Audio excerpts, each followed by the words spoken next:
I'm not totally confident that the deer is down, but I think it is. And I'm making all these like really vague hand signals to Blake. Yeah, we're doing some sign language across the field.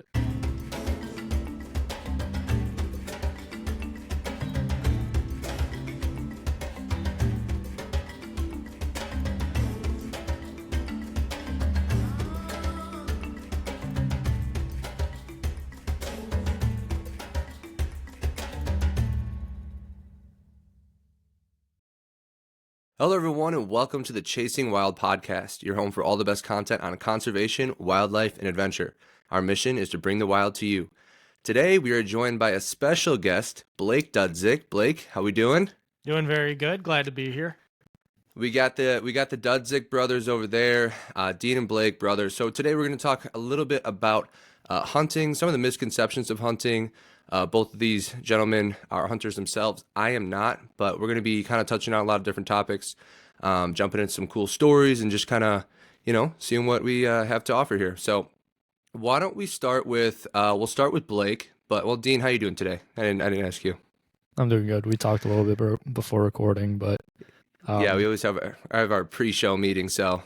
But this is our second guest on the show. No, sorry, third guest on the show. But our first in-person in-house guest. So true. This is another milestone. So as we continue to, do more and more episodes, it is encouraging to see, just how we keep adding on. So it's fun. But dude, isn't that crazy? Third guest already? I'm losing track. Third guest. I believe this is our 9th episode. At least we've 9 in the whole slate. So we're moving up. It's been a fun ride. So happy to continue that ride here today. I'll touch with both of you guys, but why don't we start with Blake? How did you get into hunting, and just kind of like why is it something that you enjoy doing? Yeah, so I got into hunting from a very young age. I think like a lot of people who hunt, they're introduced to it through their family. So I had, my grandfather was a big hunter, really everything outdoors. And then we had some other extended family as well that were already hunters. And I think that paired with just being a really outdoorsy kid in general, it was just always something that, even when I was a little kid, even though I hadn't been out hunting yet, it was just always something that was in me that I wanted to do. But of course, it's different for everybody. I mean, as I said, most people get into it like that. But I mean, you take a look at, I believe like Mark Zuckerberg was on a big hunting kick recently. And, got into it for reasons of, being able to get directly connected with, his food supply. So people do it for different reasons and people get into it for different reasons. But I've been doing it my whole life and just kind of born into it. I like that little tidbit there. And is it just so I know, do you guys hunt deer? Is it anything else than that? Yeah, almost strictly deer hunting. Okay. I've been able to do like dove here and there, but mainly deer hunting. Cool. And Dean, how about you? I would assume it's probably the same. Yeah, our background and upbringing with the outdoors and specifically hunting is generally identical. Should we talk about when we actually started hunting as well? Yeah, what was the first trip, and were you guys together? Do you guys remember it? Yeah. We were, what would that have been, like 2014? Yeah. Okay. So deer season at least in the Midwest and generally the majority of the country, if not all, is in the fall/winter. So here in Illinois, it runs from October to January. So our first time actually hunting, and we had been out as younger kids with extended family and such to kind of sit with somebody while they're hunting, but had not actually hunted ourselves. So back in 2014 was our first season hunting, and the majority of our lives or our hunting career, however you'd like to put it, we've hunted with family friends who've owned various properties. And so that was where we started. And our first year, we learned a lot our first year. Yeah, I learned a lot every year. Yeah, I can say I can talk about some things I learned my first season, and then I'll hand it off to Blake, and I'm sure he has things to maybe add on to that too. Yeah, definitely Um, jump in. yeah, there's some technicalities that you're not aware of until you try it out for the first time, and I think you could expand that to a lot of outdoor activities. The first time you do it, you're just not you don't know what you don't know, Hmm. and simple things like making sure you go to the bathroom before you go out to your stand. I think it was that first hunt, which was an evening hunt, right? That first hunt that we went out on, and this was on a private property, and we weren't hunting next to each other. We were all spread out around the land, but I held a pee for a good like 3 hours that evening, and I did so primarily because it was a great evening. I remember being swarmed with deer. I mean, that's Great way to get into it.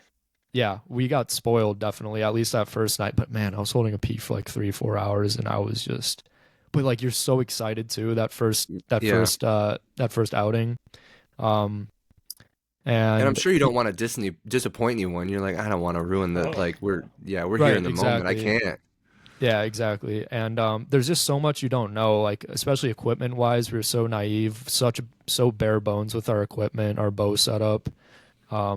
Dressing way too light and then sitting there shivering for hours on end in your stand because you don't want to get down because getting down or moving does put you at risk of having a bad hunt. So Hmm. you try to power through whatever adversity you're dealing with. But a lot of those things you learn like hard knocks, you learn through experience. But Yep. what can you say about that? Those Take it. first few hunts. Yeah, go ahead. Yeah, so I mean, growing up like watching like hunting on TV and stuff, you had sort of this idyllic image of like what you're going to be doing. Um, and then of course, like Dean said, you get out there and a lot of things, a lot of things hit you at once that you didn't really think about. Like, Hmm. I need to sit here almost motionless for possibly 4 to 5 hours. Um, bring food, bring water, get comfortable, be warm, like stuff like that. Of course, those are Hmm. the sort of technical things you learn. And I think if you really enjoy hunting, you start to get almost obsessive about those little things. Like now I'm at the point where like if there's a little piece of metal exposed on my gear, like I have to put moleskin on it to make it dead silent. But I think the most important stuff that you learn is like, I've been out running around the woods most of my life. Um, but until that point, I didn't really know animals the way I thought I did. Um, Definitely. Definitely. That's a good right? tip. Like Yeah. you Hmm. go out for a walk in your local forest reserve, you might see a deer, 50, 60 yards away. And if they see a lot of people, they might hang around for a little bit. They might not care that you're there as long as you stay, safe distance. But once you're in that position where you need to get really close, um, you realize that these animals are way more in touch with their environment than you are. Um, and that the disconnect that we have from just nature in general it's incredibly big. And Hmm. so that's probably like a series of lessons that I'll probably never stop learning um, throughout my hunting career has been just that there's always something more that you can learn that will get you closer and more in tune with what's going on in the environment around you. Um, I know this year I was lucky enough to actually harvest a very mature older buck. I mean, most deer they live to be probably between the ages of 5 and 8 years old. Anything past Hmm. 8, that's like really rare circumstance. And this buck was probably north of 5 years old, so very nice and old. Um, but those are deer that you don't see other than a few days out of the year when their Hmm. mind is completely focused on chasing does, females. Um, and it took 10 years of hunting frequently to be able to close that deal and to get Hmm. that close. So um, it is a whole nother level of learning and connecting with nature that you don't I don't think you get from anything else. Well, and do you have pictures of that buck that you landed? I do. I don't think I have any on me, actually. That's okay. If you Dean have a might. picture and you're willing to share it, I would love Yeah, to, absolutely. pop it into the show so our audience can see it.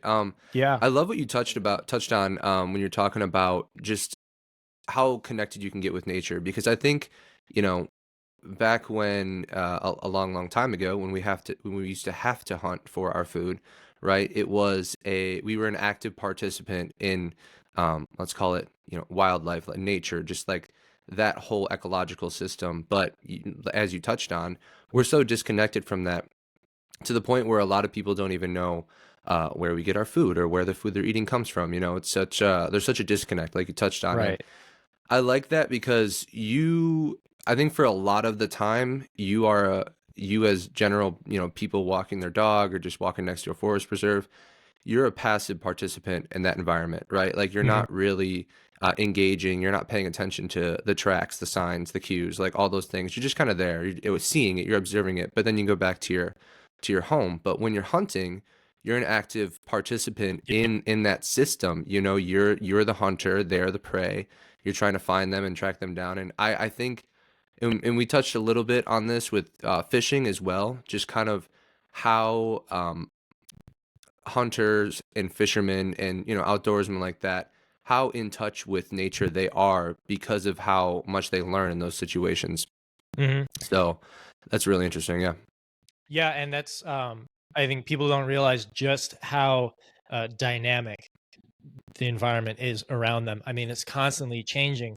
I was really lucky this year. I mean, it was a fantastic season for me that actually me and Dean were out together in mid-October, first hunt of the year, and I managed to harvest a doe. Um, and that was a completely different hunting situation than in November when I got the buck. In October, it's not mating season yet. You go in there, you're looking for where the deer are feeling comfortable. Where am I going to find them moving to food or to bedding? And so you have to get very nitty gritty about paying attention to what they're eating. For example, this area that I got this deer from, it's public land, fairly highly pressured as far as hunting goes. And so I'd been hunting there for several years before I started to figure things out. So I was hunting like everybody else, um, but only when I took kind of a radical approach of going where everybody else didn't go did I start to learn things. Um, and what I learned that really did translate into actually harvesting a deer was that um, I just went to the middle of nowhere where nobody else was going. It was just a big, broad patch of prairie, and I ended up finding a bit of a marshy area. Mhm. It's something you can completely overlook on the map, but when I walked around this marsh, there's tracks everywhere. Well, the deer are a lot more comfortable there because it's like a jungle almost, and they know the people aren't there, and they have all the cover in the world, and they have a food source, and the food source was all those marshy plants that they were eating. But of course, nobody picks up on that because Mhm. they see deer in a cornfield now and then when they're driving by in the dark, and they think, well, the deer go out and eat corn, and that's about it. Well, no, they're also eating, a bunch of other things. If you go to this place in the warmer months, you see them out in the lake eating lily pads. So you start to see that, okay, this species is actually occupying a lot of different niches. And that changes throughout the year. Like I said, summer, they can be out in the lake eating lily pads. Going in the fall, they might feel a little bit more pressure from predators like ourselves from hunting season, and they might change food sources. And then, that magical time, the rut, that mating period, you may not even have to hunt food sources. You're going to have to hunt where deer feel very comfortable and very secure because they're thinking about mating. You don't necessarily have to be on a food source. Um, so then you start to look at, well, what are high stem count areas? Where is the cover the thickest? Um, so you start to learn way more about the land itself than you would have otherwise thought. And I love that because you're so much more knowledgeable than so many people, even people who maybe would claim that, oh, I love animals. You're out there doing it, participating in it, seeing it. And I think the you know how you go from the popular area of hunting to like kind of off in the, you go rogue to, let's say, that's probably the elevation of your career, your hunting Mhm. profession, right? Like that's kind of you getting better and learning how to um, be more of a, I don't know what the word is, professional hunter, whatever. Right. Yeah, it's you definitely start to think more in the terms of what like how the deer are thinking. Um, Mm-hmm. but again, like if I were to walk around a forest preserve that may be young, I know we have forest preserves around here where it used to be farmland, and they're sort of returning it back to a sort of natural state. Well, some people might walk through a place that has just been turned into a forest preserve.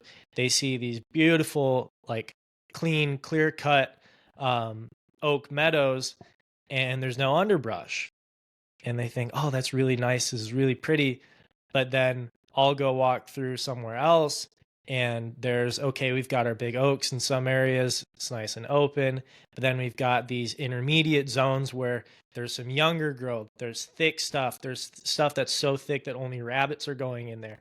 And I can now recognize that sort of thing and say, okay, this is a lot healthier land than, say, your clear cut, like park like Yeah. um, Yeah. areas. No, definitely. I mean, you learn a lot being out there.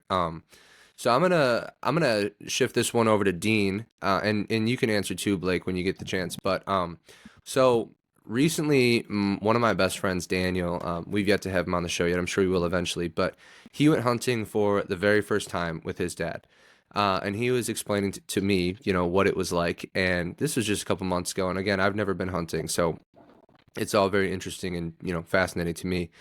He was going through kind of the day, what it was like, how it became almost this like meditative thing where he was just sitting there staring, off, and they weren't talking. They were talking at first for a bit, and then they kind of got quiet, and it was just like silent for like a couple hours. And then the way his heart rate jumped when a deer came into view, Mm-hmm. and he did get the deer his first time, shot it.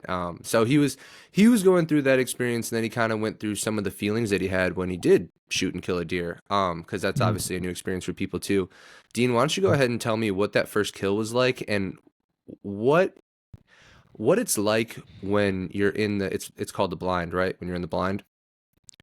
A blind is a setup or technique that you could use. Blake and I generally hunt from tree stands or saddle Okay. stands up in the Yeah, he trees. was he was in a tree stand. My bad. Yeah, I'm no, not but as up blinds to are date with the also something terminology. that we hunt from time to time, Okay, and those would be on the ground. So gotcha. Okay. it's something Yeah, we he was up utilize in as a well. tree. Yep. Yeah, so go ahead, tackle that one. Yeah, no, I'm glad you jumped to that question because it was something I was also gonna lead us towards as well. It's an interesting one. It is. And wow, I guess it's been 10 years now since we got our first deer. Uh, no, 9. We 9, got in the year. 2016. No, 2015. We didn't get anything. Oh, well, Yeah, almost 10 so years now. almost 10 years. Yeah, so it's been a decade now, and this is a interesting avenue to explore because Blake and I got our first deer on the same night in the same field together. Mm, We wow. are we are sitting we are hunting on opposite ends of this small backfield, and so Jake, I will get to your question, but Yeah. No, we'll also insert a little anecdote in there as well because it is kind of it's interesting how it worked out. please Um, do. yep. So like our first hunt that we were referring to earlier, this was also an evening hunt. When deer hunting, especially, so deer are primarily crepuscular animals, especially in the hunting season, depending on the area and the hunting pressure. And Blake was talking about all these changes to the patterns of deer, what they're feeding on, and picking up on things on the land and their ecology is vitally important. And another thing is their activity patterns change throughout the year, especially when it comes to the hunting season, Hmm. and especially when hunting pressure is great in an area, meaning that a lot of people are intensively hunting an area, um, maybe at once or in a given period of time, and the deer do pick up on that and might change their behavior to operate mostly in the dark. So that's just another aspect that's important, and a reason why hunters primarily the best time to be out there is right before the sun rises and as it's setting. That's when deer are generally most active during the hunting season, with the exception being, I would say, the rut, the mating season, when bucks can be chasing does through all hours of the day. But anyway, um, back to our story. So we were out on another evening hunt, and we were hunting this small backfield, and this is down in southern Illinois. And we're in tree stands, so I'm on one side of the field, and Blake's probably another, 60, 70 yards on the other side of the field. So we can see each other, and we're both hunting the same field. And so I got my deer first, and we hunt archery, by the way, primarily. That's another, I guess, That was important another thing to question know. I was going to ask. Yep. Okay. So Yeah. archery. And I'll try to avoid going on another tangent, but our grandfather started us in archery as young kids, so we already had a background in archery long before we started hunting, and we do primarily hunt archery, firearm from time to time, but primarily archery. And anyways, so in archery, um, the big difference in hunting archery versus firearm is your range, as far as what your range that you're going to attempt to shoot at. Mm-hmm. And for archery, generally speaking, you want to be shooting within 30 yards of a deer, I would say. Okay. Within 20 is ideal. So I got my first deer comes onto the field, and I think at that time it was probably either soybean or corn. It was corn that year. And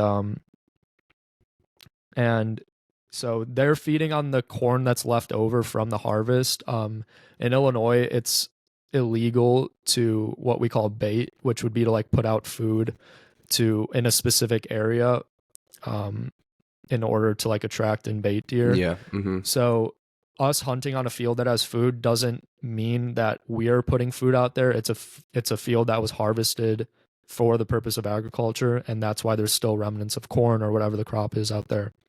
So my deer comes in. It's evening, but not close to sunset yet, and it was a young buck, and he gets within 15 yards. And Jake, this will start getting back to your original question. Mm-hmm. Yeah, that for me, and I'm interested to hear what Blake has to say also. For me, your brain, especially when you're new to hunting, sort of turns off and you go through all muscle memory. And for me, it all happens in a blur.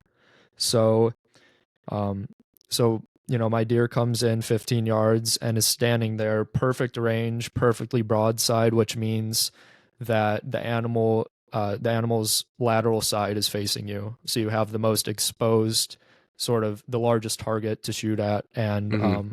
and access to the vitals, which in the case of a deer, you're generally aiming for the lungs. So if you get both lungs, great. If you get the heart, even better. But you generally aim for the lungs, which is the largest vital target. So yeah, I mean, it's a difficult feeling to articulate, but the deer gets there, and you kind of get in the flow state. Jake, I'm sure you've had this in like sports before. Um, Oh when yeah. when Everything you're else disappears. exactly, you kind of get that tunnel vision, Mm-hmm. and your body goes through the motions, but you're not necessarily, thinking the next step ahead. It's all sort of, muscle memory, or just, yeah, it's kind of just, Instinct. Instinct. it's instinct. It's very Yeah. instinctual. Yeah, that's a great word. So yeah, anyway, I kind of zone out and I shoot my deer at 15 yards, and I get a good solid double lung shot. And like I said, it was a young buck, and he goes probably about 20, 30 yards. So almost exactly between where Blake and I are sitting across from each other across the field. And he goes down very quickly within a minute or two. Yeah, within a minute. And within a minute on an archery shot is very good. as hunters, from an ethical standpoint and from a moral standpoint, we want to be taking these animals in the fastest, most humane way possible, and that's very important to us and to most hunters in general. So, the fact that an animal goes down very quickly and very cleanly is great. Mm-hmm. So, because we don't want to make that animal suffer. So, anyway, my deer goes down within a minute, and you know, you're just in shock at first, sort of. You don't know. I tend to doubt myself quite heavily. So, and I'm like putting like my fingers across my throat and stuff, and like giving thumbs up because I don't know what to do. This is my Yeah. first Did year, I and I get just it? want to make Yeah. sure because like I said, this field was corn, so some of the stalks are still up at this point, and where he went down, I couldn't see him, but Blake could from his vantage point. So I think I got Blake's message that he was down, and so I'm pretty ecstatic, and this is where I'll hand it over to Blake because his first year will come shortly after that. Yeah. Um, How so real then, quick before you yeah, jump in, Blake? How cool that like I'm. This is a 2-for-1 right now. I'm asking you both your first time, and it's in the same field, across from each other. I mean, before you get into yours, what are your emotions seeing him knock his down? Are you like, dang, he got it before me, or um, man, that's a funny question actually because I actually saw his deer come out before he did, so I mm-hmm. was thinking like, okay, this is probably going right for him, but it could come to me. Um, but no, so then yeah, I see him shoot and it goes down. Everything's just right in front of me. So I was pretty ecstatic. I was like, well, he got one. Yep. All right. But then I think it was also our last. I think we just had a morning hunt after that. Then we had to go home, and Dean got his with about 2 hours left of shooting light. So I was like, then I was thinking like, oh man, another deer would come in, see or smell something, and I just have no chance. So I was a little bit like, Doubting. Yeah. oh, there goes my shot. Um, but no, it was super exciting. And then yeah, like Dean said, both on the same night. Um, Mine came in a little later. Unlike Dean's, I had a lot of buildup because I saw this deer for probably a good 5 minutes as it kind of worked its way across the field, and it did kind of get wind that something was up. Started leaving the field in a hurry. Managed to come right by me. I was able to draw my bow back, get it to stop, just go like, meh, just making a little noise, and made another, like Dean made a good shot. He went down probably within a minute because I could hear him. Yours was Um, considerably harder shot though than mine. yeah, because I mean that deer was trotting out of the field and stopped for a brief second or two. So I had just enough time to put my sight on him. But yeah, again, I think more to your point of the question, um, that first one, it's like just pure ecstasy. You're like, oh, heck yeah, I did it, because it's Mm-hmm. it's difficult. Yeah. But I think that experience of taking an animal actually changed for me throughout the years, because actually this is something that I don't think Dean has experienced. Have you had one go down right in front of you? Mm-hmm. Yeah, Yeah. that doe in Iowa. Okay. Yeah. So, I mean, it's one thing to shoot a deer and see it run off, but it's another to have it die right in front of you. That's actually a very different experience, because you don't see, that ending. Um, and so I've actually had quite a few of those experiences with deer that I've shot in the past. Um, in fact, these two deer that I shot this year, for whatever reason, I just the shot placement, they actually fell right where they were standing when I shot them. Mm. Not that they died instantly, but they fell right where they were. Um, and so to see that from, in the case of this last one, 15 feet away, you're seeing and experiencing every single part of it. And if you are seeing what you have decided to do, which is to harvest an animal. Um, And so it makes that reality very clear to you because, like any other meat eater in, normal society, we're so completely removed from that. Hmm. When we want a steak, there's our steak. We see none of the fact that that's a living, breathing animal. Somebody has to take its life. Um, and that's a whole process in itself.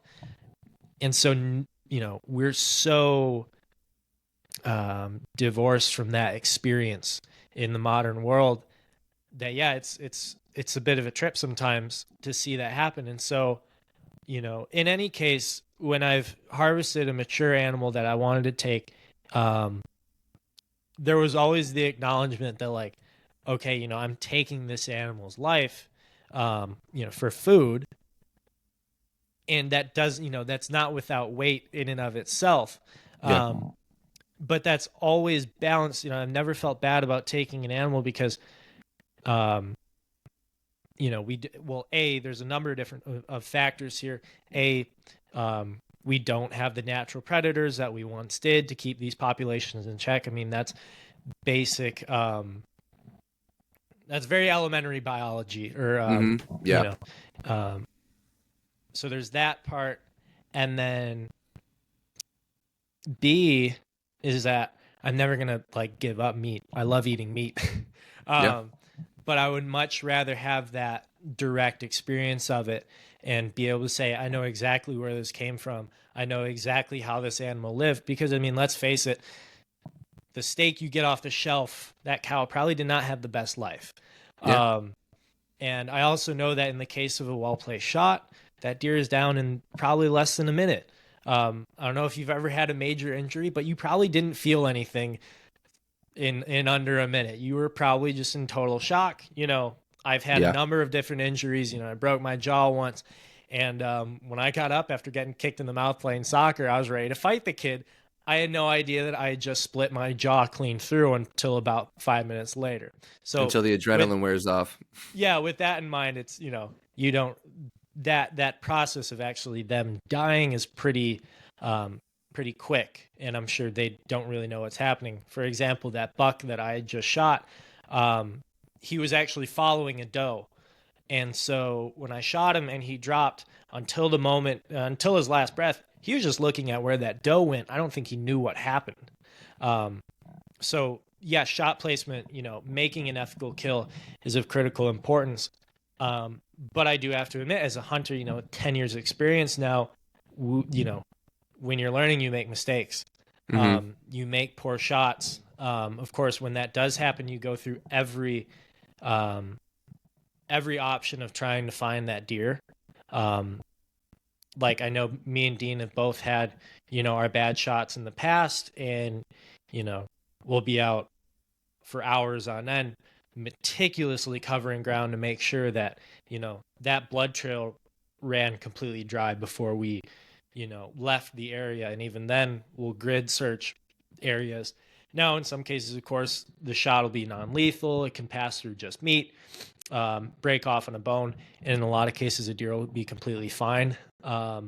We've actually seen one where a friend of ours had seen it where somebody had actually shot the deer in the neck, which is just terrible shooting. Never do Hmm. that. Um, but they saw it like a year later and it was fine. So Oh, it does wow. happen. Um, but point being, when you do make those poor shots and you don't necessarily know what happens to the deer, that does weigh heavily on you. Hmm. And I know that even if I didn't I love archery just as it is, so I shoot regularly. So I would call myself a very good shot. But even if I didn't, if I just loved to hunt, I would still be out there practicing very regularly just to make sure that that was a very ethical kill. Yeah. And you had something to add, Dean, before I jump? Yeah. Yeah, Go Jake, ahead. if you don't mind, because Blake just brought up a lot of points that I wanted to make sure we touched on And this if episode, you and a lot of if we're sorry, going the if we're going like the ethical, like kind of like the conservation route, if we're going that route, I have something to kind of tee it up. But if you sure, have something to add on that, go yeah, for it. yeah, well, let's definitely go that route. And before that, I just wanted to add my own perspective and feelings onto some of those points that 100%. Blake touched on. Because your original question was, what is the feeling, what is the thought process you go through when you are in that final situation where it comes down to you and this animal, and you're taking the choice to take another animal's life as a source of food, as whatnot. So, and I'm really glad Blake touched on, we talked about our first year and that feeling of exhilaration and of pride when you do go through all the steps and the adversity to get um, to get an animal. But there's also the other side of making a poor shot and having to see the consequences of maybe a mistake. And it could be something that's totally out of your hands, but this is something that's inevitable when you're hunting. And this has happened multiple times for both Blake and myself, of making a poor shot, poor judgment, equipment failure, whatever it might be, and not being able to recover that animal because it might not go down, or it might go a long time without going down. And years ago I shot a large buck, and we followed a blood trail for 600 yards and Wow. over half a mile, and that deer bedded at least once, and there's almost a pool of blood. And eventually we follow that blood trail for over half a mile, and it dries up. So these animals, it's a weird dynamic, but having hunting these animals and out there appreciating them, seeing their so sort of their toughness and their resilience as far as their motives to survive is incredible. Like, I mean, imagine bleeding for almost a mile and still continuing on, and that blood just dries up, and they're so tough. I mean, so Yeah. incredibly tough, and that will to carry on. And I won't get like too biologically heavy, but like carry on those genes and reproduce, and all that is just absolutely incredible. But yeah, man, that feeling, like when you make a bad shot, and especially when you know it right away, it's horrible. Like, it's, I could draw parallels to like other situations where you just feel that disappointment in yourself. Like, oh man, like I've made somebody feel really bad, or I've said something I shouldn't. Kind of similar to that. Like, it's a terrible feeling. Like, you feel it right in your gut. And so, and unfortunately it's inevitable. Like, mistakes do happen when you're out there. But I just wanted to touch on that because No, Blake brought it up. 100%. And then also with knowing where your food comes from, I think is a huge element to hunting, and a fundamental of hunting that's been there since the beginning of man, Since we when started, yep. since we started as a species, and even precursors to our species. And we make our own personal decisions on our diet and what we choose and don't choose to partake in, and that's all personal to us. But I think the idea of knowing where your food comes from is something that's been continually degrading and declining in our society, and we're probably more far removed from that than we ever have been as a society. And hunting returns us to that know-how of where does our food come from, and are you willing to get it yourself? And you don't have to, of course. I mean, that's Yeah. no pressure on anybody to go out there and hunt or forage or grow their own food and whatnot. But there is something that's really sort of undescribably rewarding about it. And like I said, it really returns you to some fundamentals of life, and that is, getting your own food and knowing where that food comes from. So You anyway, appreciate the food that you have in front of you a whole lot more too, because you know what went into it in absolutely. order to have that meal, Yeah, and processing it yourself and everything, because when you do get a deer or another Mm-hmm. animal, or even you might be foraging for mushrooms or berries out in the wild, whatever it may be. There's still a process of processing whatever it is that you get out there, and in our case, being deer, like you don't just you don't just chop up a deer and put it on a plate. Mm-hmm. You got to go through the process of skinning it, uh, of quartering it, gutting it, all the nitty gritty stuff, and that's an experience in and of itself, and that comes Mm-hmm. after the hunt. Um, and those are all necessary steps in order to get that food from out in the wild to on your table. And I Yeah. think it's an incredibly rewarding process. But I'm really glad that Blake touched on some of those points because I plan on talking about that stuff before we started the show anyway. Yeah. So I got a perfect kind of segue here, that is very related, but in a very different circumstance. And before I do that, you were talking about how when you have that bad shot, just kind of how it weighs on you morally. On a different scale, I feel the same way when a fish swallows the hook. Sometimes it's out of your Hmm. hands, but you can poorly catch a fish. You can wait too long and not do kind of the gamesmanship. And if whether you were catching it or not, or whether you're going to keep it or not, if a fish swallows the hook, they're going to suffer a lot more than, the other method of, getting it in the boat on a clean catch. So Absolutely. it's a different scale because obviously you're not seeing that whole process under the water. But yeah, I always feel like super kind of gut wrenched when I see that. But especially when it's like a bass that I'm going to throw back, I'm like, oh man, that's a bummer. It's just unnecessary. Yeah, So, for sure. but yeah, I loved on everything you guys touched on. So I'm gonna go ahead and throw in our first disclaimer here. If this next little 2-3 minutes is going to be a little bit of a graphic story, so if you don't want to listen, go ahead and skip it. But I do think it's very important, especially if you are a meat eater, because this is a huge lesson that I learned in my life. So I went to Tanzania back in 2017, and when one day, we had this little facility where we stayed, and it was just kind of like this fenced-in area. And then we go out and we do our excursions and stuff like that. But it was in this village, and one day I'd probably say like a month into it, we were there for 3.5 months. There's these two goats running around, and there's really no explanation. They're just kind of in our area running around eating. People are like, "Oh my gosh, there's goats!" Everyone's kind of like excited about it. Well, that afternoon, we come to find out that these goats are going to be killed. Their throats are going to be slit right there in front of us, and that is going to be our dinner for the night. And there's a huge reaction, all over the board. You've got vegans there, you got vegetarians there, you've got people who just can't stomach it. And I remember our professors, and we've had goat a lot of the time in Tanzania so far. This is not the first time we're having goat. That is the more common meat than you're going to have beef there.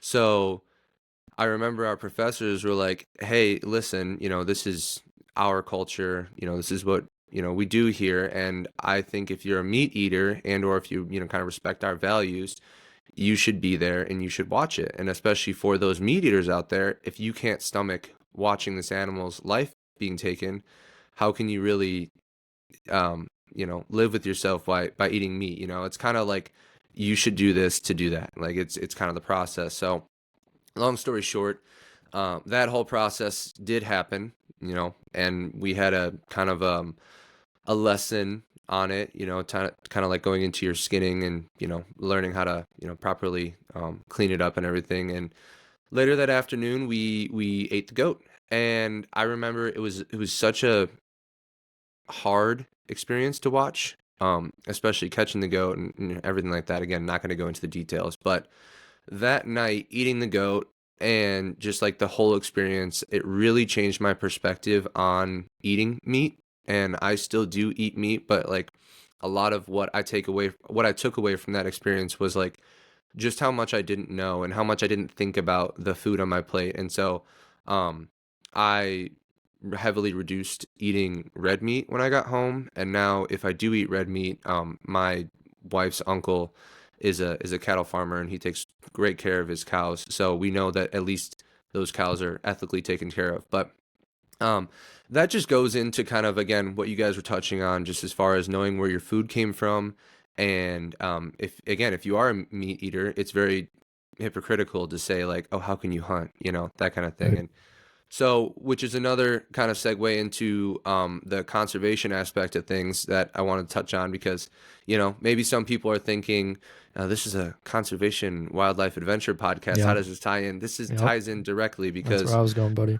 I mean, so I'll throw off through a few facts and then I'll let you guys take over. But so for anyone who doesn't know, deer, especially in our area, white-tailed deer, are way overpopulated. And one of the main reasons for that is because some of their natural predators, wolves, bears, mountain lion, don't really live here anymore. We've kind of pushed them out to, other states. And so therefore there's too many deer and there's a lot of negative circumstances that can come from that overpopulation going into, all the deer can, get sick and die. It could change the, ecology of the landscape, too much grazing and, taking over the vegetation that they eat. So I'll just kind of start there and I'll let you guys take over it because that is a huge aspect of the conservation of things. It's not just something that's for sport. It's not just something that people eat. It's also a very important conservation aspect as far as, nature. Yeah, no, absolutely. And I love that segue, Jake, because the question I was gonna pose to Blake, and that it's very similar to yours, was, Hmm. how do we handle conversations also with people that oppose or don't understand hunting? And I think that Because goes there's a hand in lot of hand. misconceptions. Yeah. Lots of misconceptions. And I also will um answer the conservation aspect of what you brought up. But and this is interesting because Jake, I think when we were preparing for this episode weeks ago, I shared with you that if there was not a contribution to conservation involved with hunting, I would not do it. Hmm. That's really important to me personally, and it doesn't have to be. You don't have to be involved in hunting or fishing and be a conservationist by any means, but you can still contribute to it, of course. But for all those reasons that you just said, with the lack of natural predators now in the range of the white-tailed deer that were the predators extirpated by us, by humans. Hmm. And yeah, I mean, you touched on so many great points with overgrazing that can lead to starvation. There's a greater risk of and prevalence of disease. Chronic waste disease is a particularly deadly and prevalent disease that is present, and um, obviously in greater concentrations, like most transmittable diseases, it's even more deadly because it can move from population to population and really devastate um, an individual. And that is definitely not a quick and humane. It's really bad chronic waste Hmm. disease. Suffering. It's suffering. It's suffering. And another like graphic disclaimer for anybody that does want to look into it, it can be pretty gnarly what it does to the animals.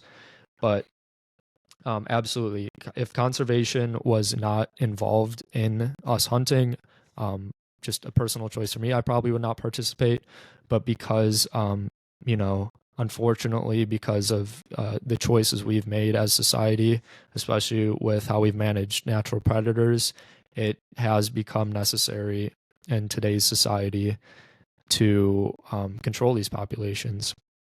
So that's absolutely huge. And sort of to also answer my question about like talking to people that may be confused or opposed to hunting, that's definitely a huge aspect that I bring up, the conservation one, because it's sort of a non-negotiable one in the sense that it's not subjective and there's not really any like moral or ethical standpoint on it as far as I'm concerned. It's really in numbers and a scientifically based aspect of hunting. So that's definitely one I refer to because Hmm. I am passionate about it.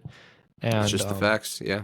absolutely. And then also I would say the other big one is what we were just previously talking about was where your food does come from. Hmm. And Jake, you put it really well, and I would also have tried to put it similarly about it being somewhat hypocritical if you are a meat eater in today's society and choose to sort of live in ignorance of where your meat does come from. I think there is an element of hypocrisy to that. And I don't go out there and point fingers or fault people for that whatsoever. Not by any means. But like when the question is opposed to me of why I hunt, and sometimes people are opposed to it. And I've had these conversations with even friends in the past, like, why do you hunt? That's how could you kill an animal, and all those reasons. And I don't like killing the animal. I don't get any joy from that at all. That's not why I do it by any means.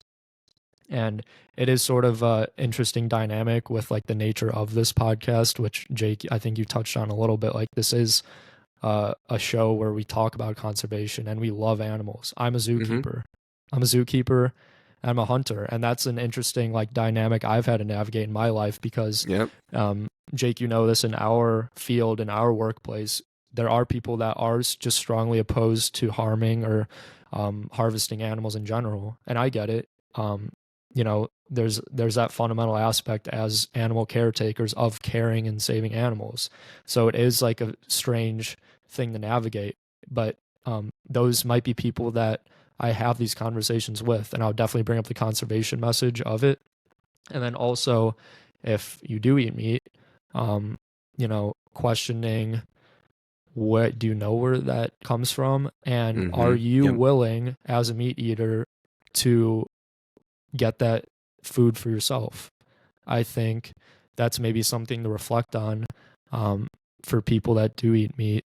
And that's sort of how I approach that situation. So anything to say on conservation aspect, or also I'm sure you've had these conversations with people before, for sure. Yeah, jump in, Blake. Curious to hear your perspectives too.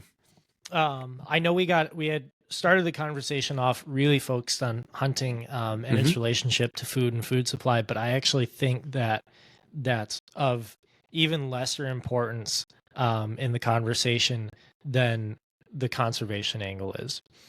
Because it's one thing to say, oh, well, I like to know where my food comes from, and of course that's good, but I think it's much more impactful and important when we talk about, well, what's the health of this population of whatever game animal we're talking about, and that ecosystem as a whole. I think that's way more important in that conversation than just saying, well, I like to know where my food is, where my food comes from.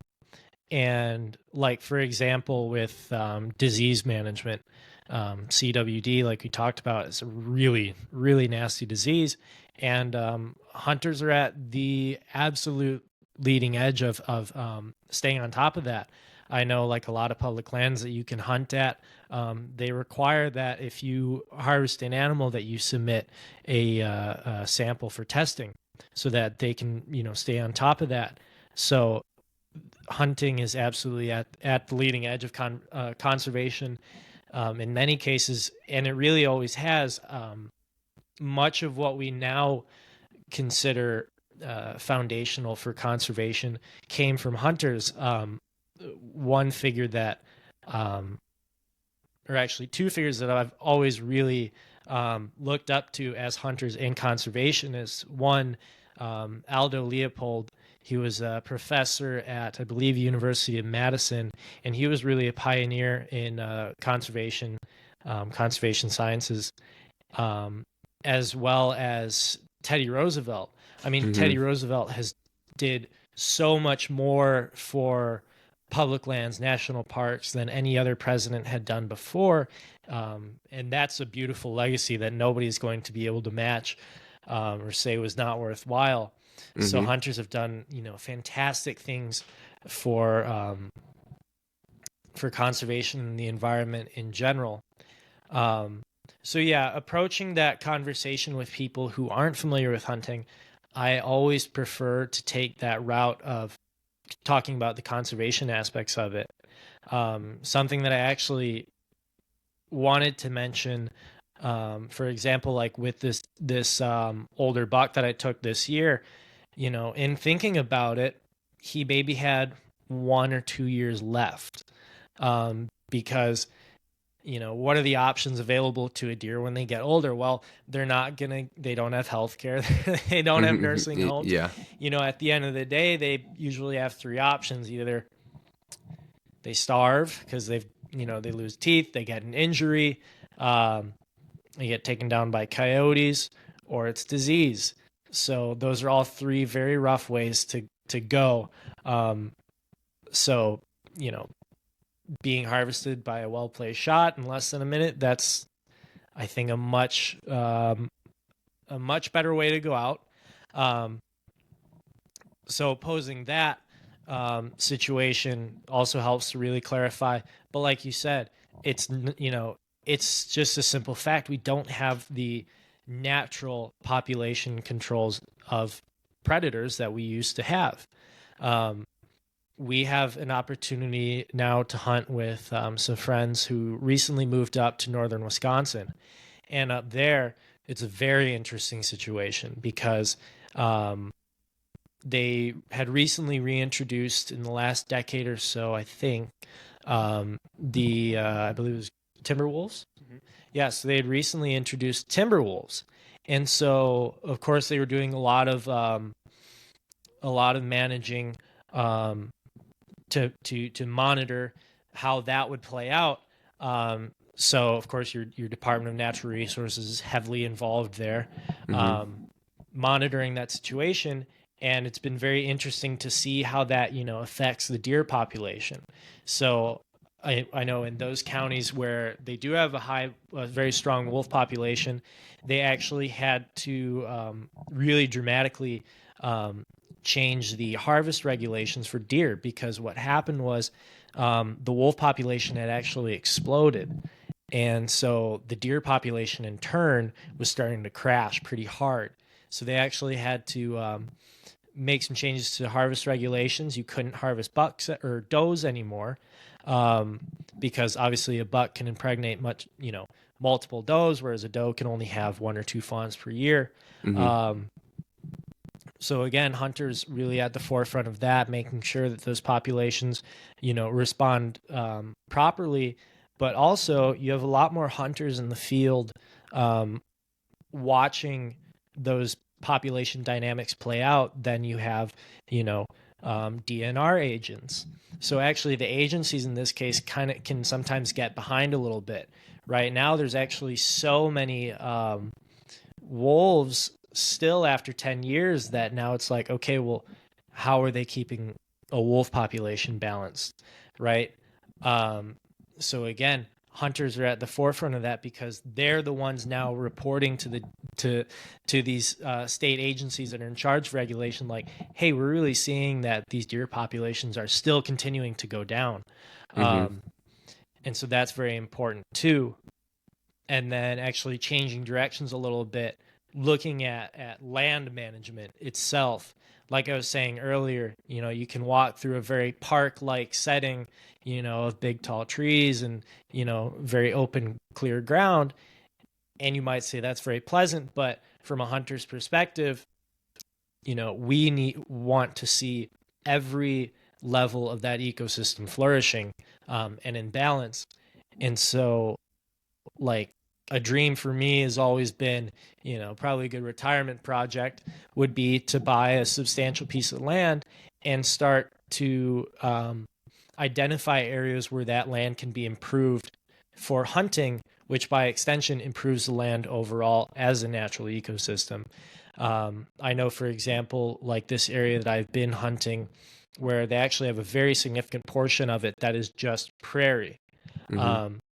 Now, if you were to ask someone who would be rather naive and you were to say, okay, how do we make this better for hunting? They might say, well, let's clear that and put in a cornfield because deer eat corn.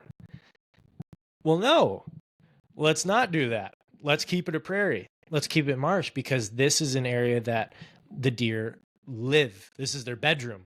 This is where they feel safe, they feel comfortable, and there's many, many different natural sources of food that you aren't necessarily seeing. And also think about, the U.S. industrial agricultural system is pretty terrible. What a cornfield does for the environment versus what that same piece of land does as a prairie is completely different. Yeah, Um, 100%.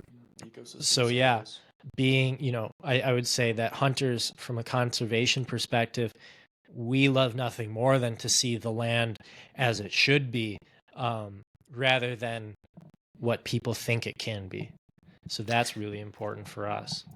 And Jake, could I just add something Absolutely. real quick on to all those great points that Blake just made, which I fully agree on. Mm-hmm. And I was just looking into this a little bit before we started recording, just doing a bit of my own homework.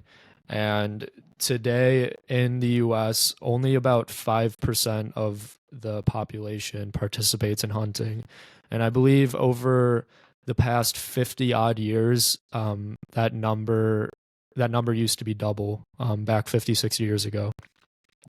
And from uh, from sort of numbers, hard numbers, monetary but conservation related standpoint, when you just can't go out hunting willy-nilly necessarily, in the sense that like you need tags, you need permits to go out here and Mm-hmm. hunt legally, and that costs money.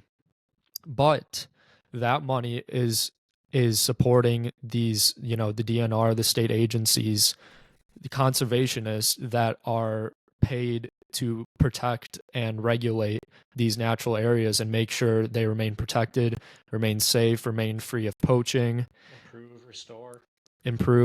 restore habitat, and Blake touched on it a little bit, like conserve these places that offer ecosystem services to our to our planet. And Actually, too, I believe there's a sales tax on all hunting gear that goes directly to conservation.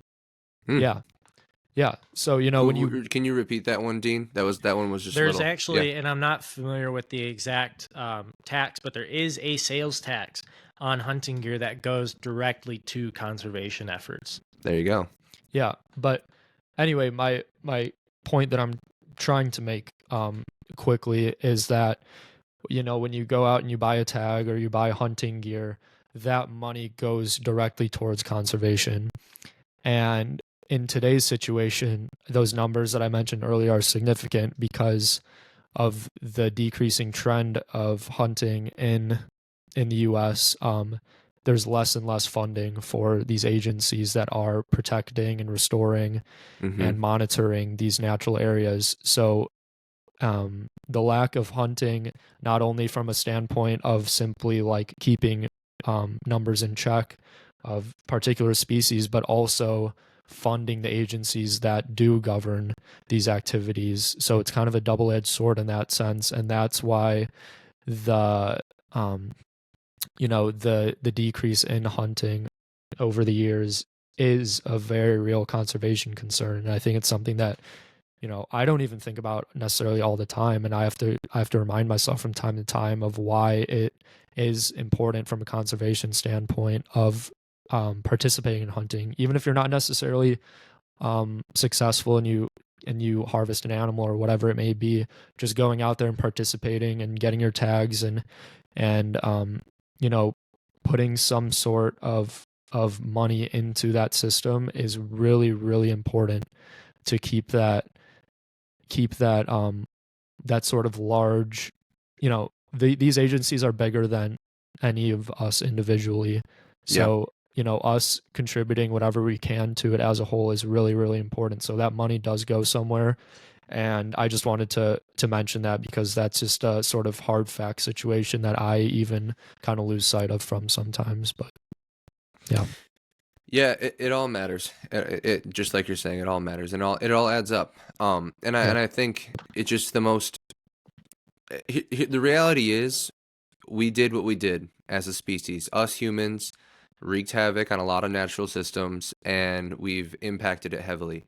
And because we are the most intelligent species, kind of the stewards of the planet, you could say, it's up to us to correct those mistakes and to find balance. And you hunters, fishermen, outdoorsmen, people doing all kinds of work across the globe in every kind of field, they're the people on the front lines who are really out there, um, again, focusing on trying to find balance between people and nature. So what you guys do, and I used to be that kid when I was young, like I hate hunters, just ignorant kid, because I love animals, therefore they're Right. naturally bound to go against each other. But just kind of growing up and learning everything about it, and not just now in my older years, but through younger years and everything.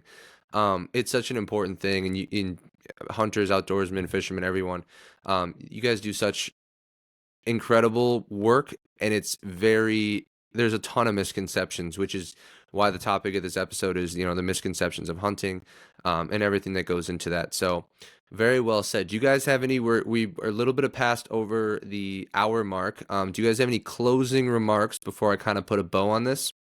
Yes. Yes. Yeah, and I'll keep this Hit very me, hit me. succinct, but like you said, misconceptions. I think we're very misrepresented Mm-hmm. as a group. Um, the whole concept of trophy hunting definitely doesn't help our case. Um, but again, just like with any group, you're going to get bad apples with the biggest mouths. Mm-hmm. So people just putting on a really poor face for hunting, that just gets totally misrepresented. But also too, I mean, just clarifying that term of trophy hunting in a way. I don't consider myself a trophy hunter. At the same time, I would say I'm very proud to have taken a big buck. Mm-hmm. Now it goes a lot further than that. On the surface level, you say, "Oh, you're just happy because it's big." Well, no, I'm happy. That's just a very general descriptor. What I'm happy about is I was able to take an animal that was mature and had lived a full life. Was able, in the case of a buck, to fulfill its genetic goal of spreading its own genes, but then also what that signifies of taking a mature animal of, okay, I really have a deep understanding of this animal, of the land it inhabits, and in turn I want only the best for that species, for the land as a whole.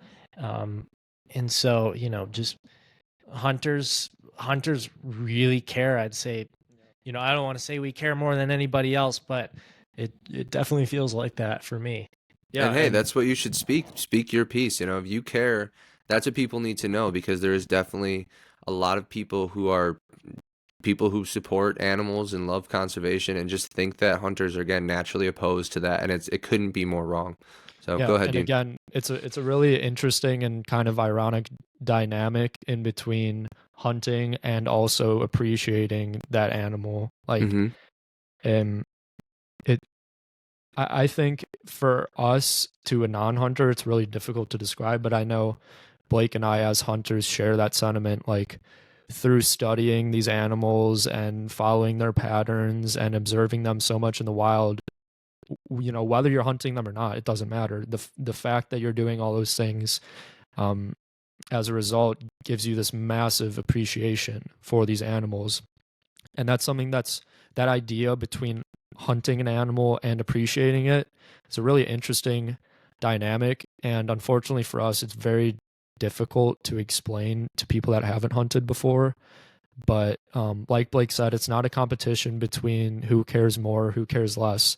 As long as we all care to some degree, I Mm-hmm. think that's what's important. And just being out there and observing these animals gives you a massive appreciation for them. So I think, anything else you want to add on to that? Yeah. Deer are cool animals, man. You got to get close to them, which is There you true of go. any animal. I love them so much. I really do. I'll go out in the woods, walk around, see a deer, and I'll be like, sweet. That's Mm-hmm. awesome. Yeah, Or I'm the even same like a way. wood duck. I love wood ducks too. said about shed hunting to me today. Oh yeah, I'm really excited. So as you know, deer shed their antlers every year. And so, just walk around the woods and look for antlers. It's pretty cool. But you get to see the whole ecosystem wake up after winter, because it's early spring. And it's just great. It's so fun to see that, just any excuse to get out in nature and to really connect with it. It's fantastic. Yeah, and Blake, we sat down for dinner today before recording, and he was like, "Hey, shed hunting season's here. Yeah, Time to yeah. get out there." We got two last year. We found two. Nice. Nice. Yeah, and they're really good ones. I should have had them ready. I wasn't even thinking. They became Yeah. dog No, toys but for our dog, but yeah, just by coincidence, having recorded this episode today, Blake just was like, it's shed season. We got to get out there and look for some sheds. And like you said, in a broader sense, you just get out there in nature and walk around and get to appreciate everything on a holistic level. So Maybe we can just, do a on the go pod and go shed hunting, all three of us, and see what we can find. Just kind of jump into some details. We could do a Dreamers Initiative little YouTube video, some shed hunting or something. Yes. Yep. Bring the GoPro, bring the drone, do some fun maybe stuff. hit the 100%. creek, maybe hit the creek by you or something. There you go. Yeah, and that's where we found him. We found him right here. 100%. Nice. Very good. Cool. Anything else you want to close out on? Nothing to add. Get out there. Yeah, Jake. Anything else from you? Yeah. So I'm gonna close it up if you guys are good. Yeah. I just think that with any conversation, with any topic, we live in a world right now that is very divisive, right? And we don't always do our homework. Like I said, when I was young, I thought hunting was just bad, right? Just no, it was black or white. It was bad. And I think it's important for people to do their research, to be willing to hear the other side and open to change your mind. Because I think, like we touched on with this podcast, you guys really enjoy the sport of hunting. It's something that brings you a lot of joy. But it's not just to put a trophy on your wall. It's to participate in the ecosystem. It's to, like you said, Blake, you got that mature buck. That's probably the cleanest death that it could have got. So there's just a lot more that goes into so many of these topics. It doesn't have to just be conservation, wildlife, or adventure. Any kind of topic where there's a lot of different sides. So I encourage people to do their homework. Let's become a society that's willing to listen and learn again, and not just jump on the clickbait with "we hate this, we hate that." It's toxic. So, gentlemen, you both did an excellent job. I learned so much as a non-hunter. Oh, and I just wanted to touch on, I have met a lot of hunters in my life, especially my dad being an avid fisherman and outdoorsman. A lot of circles where we've met hunters. Every single one of them, it has kind of the same ethics and same standards, and they really care about these animals. Like you said, I love deer. It may seem like how can this guy love deer who shoots them? But no, it couldn't be, again, more wrong. So, Blake, thank you for joining the pod, being our third guest. It's been a pleasure. Yeah, I hope that, we had my dad on talking about some fishing, so I hope that you can become our resident hunting kind of expert and guide. So we would love to have you on for more episodes, and it was truly a joy having you on today. Absolutely. Thank you, Jake.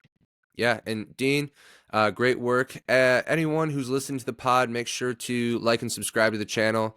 Really enjoyed our conversation today, and we will be touching on all sorts of topics like this as we go on. So, again, we thank you for tuning in, and we will see you next time on the Chasing Wild podcast. Thanks, guys.